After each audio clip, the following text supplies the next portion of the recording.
So, ito na nga yung birthday na bad day ang celebrant.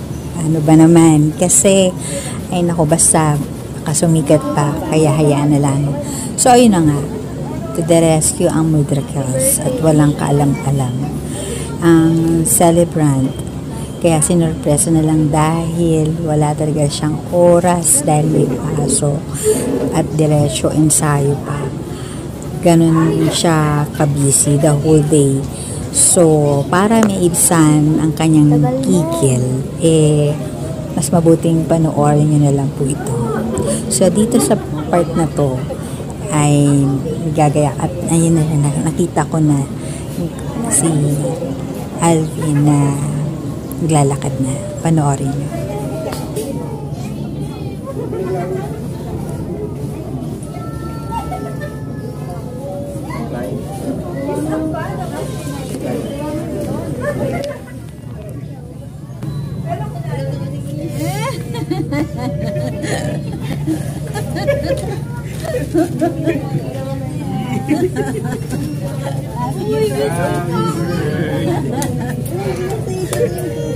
Naiyak na. Nasirap. Naiyak na sa gutom ba? Yan mo na siya na. At sa wakas, ayan na nga at napangiti na rin namin siya. Birthday na bad trip. Na-change na. Nakakaawa naman kasi birthday niya, bakit yun naman siya ginanyan. So anyway, happy birthday, Abisha. So, relax lang, okay lang yan. Gumawa sa yung pagkapadrig mo, yan mo lang kay God. God na bahala. Yung mga laruan madali lang yan masira, pwede palitan.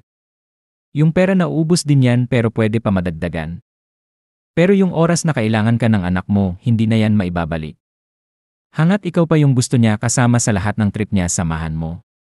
Hangat ikaw pa yung gusto niya, kalaro-laruin mo na. Hangang sa'yo pa naikot ang mundo niya.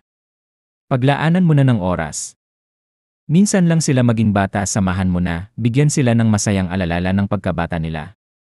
Maniwala ka, dadalhin nila yung mga alala na yan na meron silang mga magulang na naglalaan ng oras para sa kanila. Family is not about blood. It is about who is willing to hold your hand when you need it the most. It's the people who choose to stay, who offer a shoulder to cry on and a listening ear. True family stands by you through thick and thin, celebrates your successes, and helps you rise from your failures. It's built on unconditional love, trust, and mutual respect, creating a bond that transcends